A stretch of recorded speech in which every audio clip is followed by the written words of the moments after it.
News bulletin में आपका स्वागत है। आइए जानते हैं बिहार की 30 फटाफट बड़ी खबरों को। आरजेडी ने मुख्यमंत्री नीतीश कुमार पर तीखा हमला बोलते हुए उन्हें जिंदा लाश बताया, जिसके जवाब में जेडीयू ने पलटवार करते हुए कहा कि नीतीश कुमार ने खुद को गलाकर बिहार में जान फूंकी है। साथ ही पार्टी की ओर से विरोध जताते हुए 9वीं फेल लुटेरा हैशटैग भी चलाया गया। 25,000 रुपए का इनामी कुख्यात अपराधी सूर्या डॉन पुलिस एनकाउंटर में घायल हो गया। पुलिस को देखते ही उसने फायरिंग शुरू कर दी, जिसके बाद पुलिस की जवाबी कार्रवाई में उसे गोली लगी। विधानसभा में एनकाउंटर का मुद्दा गूंजा। राजद ने आरोप लगाया कि कार्रवाई में एक जाति विशेष को निशाना बनाया जा रहा है। इस पर सरकार ने जवाब देते हुए कहा कि अपराधी की कोई जाति नहीं होती। ज्योति सिंह तलाक मामले में आरा कोर्ट पहुंची, जबकि तबीयत खराब होने की वजह से पवन सिंह अदालत में पेश नहीं हो सके। ज्योति सिंह ने कहा कि वह अपने पति के साथ रहना चाहती हैं। समस्तीपुर में एक छात्र को अगवा करके जबरन पकड़वा विवाह कर दिया गया। नशे की हालत में उससे जबरन मांग भरवाई गई। पीड़ित दूल्हे ने बताया कि उसे कुछ याद नहीं है और उसने मोबाइल में अपनी शादी की तस्वीरें देखकर घटना की जानकारी पाई। पटना, दानापुर और किशनगंज सिविल कोर्ट को छठी बार बम से उड़ाने की धमकी मिली है। मेल में लिखा गया है कि 1:05 पर धमाका होगा।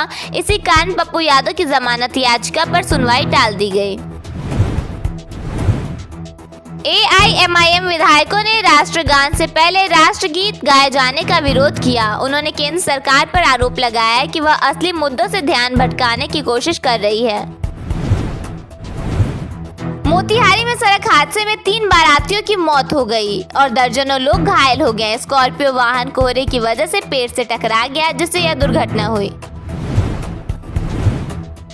भोजपुर में एक सरपंच ने स्कॉर्पियो से बीजेपी नेता समेत 2 लोगों को कुचल दिया। वारदात के बाद वह मौके पर गाड़ी छोड़कर फरार हो गया। बताया गया कि घटना जमीनी विवाद को लेकर अंजाम दी गई थी। हिंदू शिव भवानी सेना ने वैलेंटाइन डे पर अश्लीलता बर्दाश्त नहीं करने की चेतावनी दी है। संगठन ने पार्क और कॉलेजों में विशेष निगरानी की मांग की है। भागलपुर के शाहकुंड में बुलडोजर एक्शन के दौरान स्थानीय लोगों और प्रशासन के बीच झड़प हो गई। अधिकारी सरकारी जमीन खाली करवाने पहुंचे थे, जिसके दौरान विवाद की स्थिति बन गई। नकाबपोश बदमाशों ने पति पत्नी को गोली मार दी। एसपी ने बताया कि मामला प्रेम प्रसंग से जुड़ा है और महिला गांव के एक लड़के के साथ भागी थी। बेगूसराय में संपत्ति हड़पने के लिए पत्नी ने अपने पति की हत्या करवा दी। इस मामले में सुपारी किलर के रूप में 2 इंटर के छात्र जो जुड़वा भाई हैं शामिल पाए गए।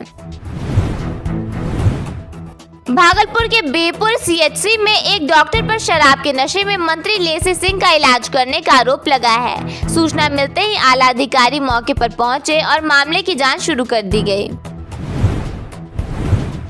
बिहार के सभी जिलों में मौसम सामान्य बना रहेगा।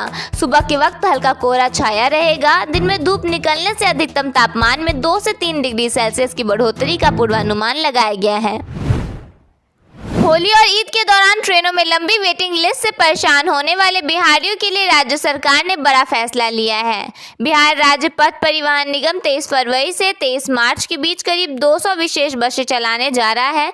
इन बसों का मुख्य फोकस दिल्ली, हरियाणा, झारखंड और पश्चिम बंगाल से बिहार आने वाले लोगों पर है। 5 फरवरी से ही इनकी बुकिंग ऑनलाइन शुरू हो चुकी है, ताकि लोग समय रहते अपनी सीट पक्की कर सकें। बिहार सरकार ने राज्य के इंडस्ट्रियल डेवलपमेंट को रफ्तार देने के लिए एक बड़ा कदम उठाया है। अब बिहार के 25 अलग अलग जिलों में नई चीनी मिलें लगाई जाएंगी। गन्ना उद्योग मंत्री संजय पासवान ने कहा है कि सभी जिलों के जिलाधिकारियों को जमीन तलाशने के निर्देश दे दिए गए हैं। इसका मकसद स्थानीय किसानों को उनकी फसल का सही दाम दिलाना और युवाओं के लिए रोजगार के नए अवसर पैदा करना है। पटना मेट्रो में यात्रियों को बेहतर सुविधा देने की दिशा में तैयारी तेज कर दी गई है। मलाही पकड़ी स्टेशन पर पार्किंग सुविधा उपलब्ध कराने और तय समय सीमा में परिचालन शुरू करने पर प्रशासन ने जोर दिया है। बैठक में प्राथमिक कॉरिडोर के निर्माण कार्यों की प्रगति, शेष चुनौतियों और आगामी निरीक्षण पर विस्तार से चर्चा हुई। इस स्टेशन पर पार्किंग योजना को मंजूरी दे दी गई है।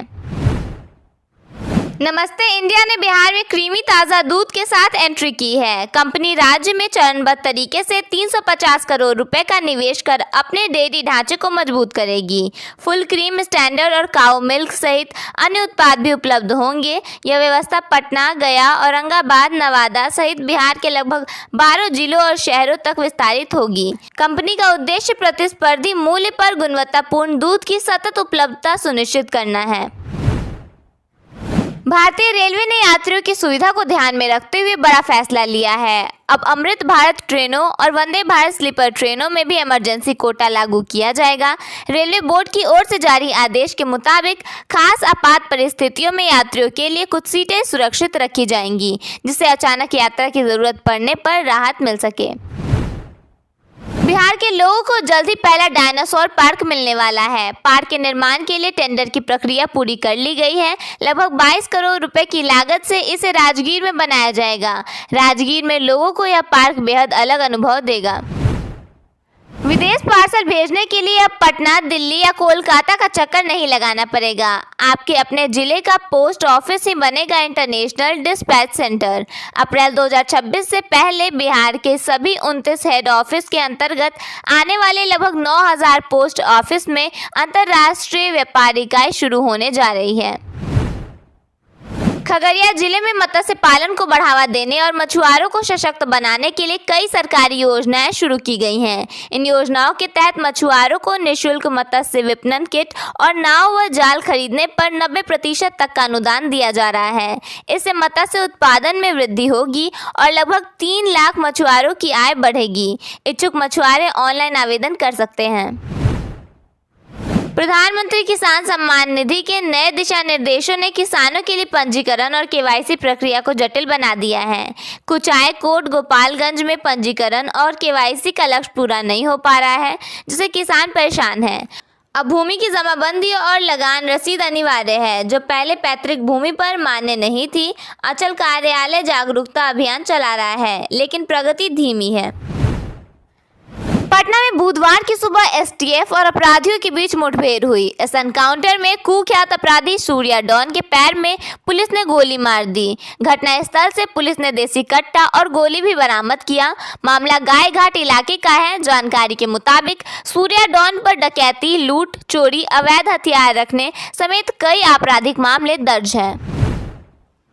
अब बिहार के टीचर सिर्फ पढ़ाएंगे, कागजी काम नहीं करेंगे। शिक्षा मंत्री सुनील कुमार ने सदन में संकल्प प्रस्ताव का जवाब देते हुए स्पष्ट कर दिया कि राज्य के टीचरों को अब नॉन एकेडमिक वर्क में नहीं लिया जाएगा। सरकार का पूरा ध्यान अब पढ़ाई की गुणवत्ता सुधारने पर है, ताकि टीचर केवल बच्चों के भविष्य संवारने पर ध्यान केंद्रित कर सके। पुलिस पर भरोसा नहीं है, जेल में इंजेक्शन देकर मेरी हत्या कराई जा सकती है। सादे लिबास में ही पुलिस गिरफ्तार करने पहुंची थी। यह बातें सांसद पप्पू यादव ने कोर्ट में जज के सामने कहा। 31 साल पुराने मामले में पप्पू यादव को जमानत मंगलवार को दे दी गई है, लेकिन इससे पहले कोर्ट में पप्पू यादव ने जज से सुरक्षा की गुहार लगाई। इसके साथ ही उन्होंने पुलिस अधिकारियों पर भी सवाल उठाया।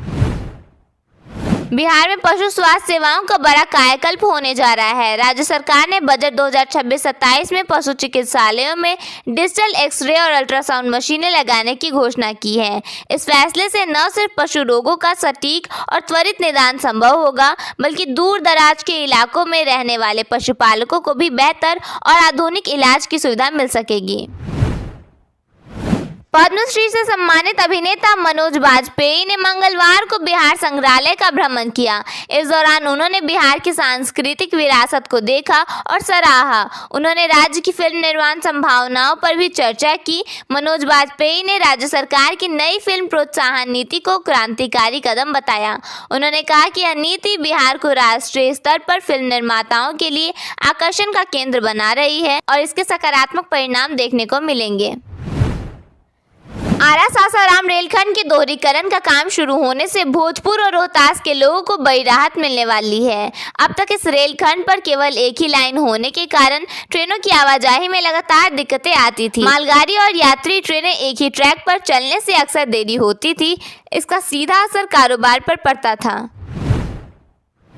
मोतिहारी सदर अंचल में EWS सर्टिफिकेट बनाने की प्रक्रिया सख्त कर दी गई है। अब आवेदन के साथ जमीन की रसीद लगाना अनिवार्य होगा। अंचल प्रशासन का कहना है कि पहले बिना सही जांच के कई लोगों को यह प्रमाण पत्र मिल जा रहा था।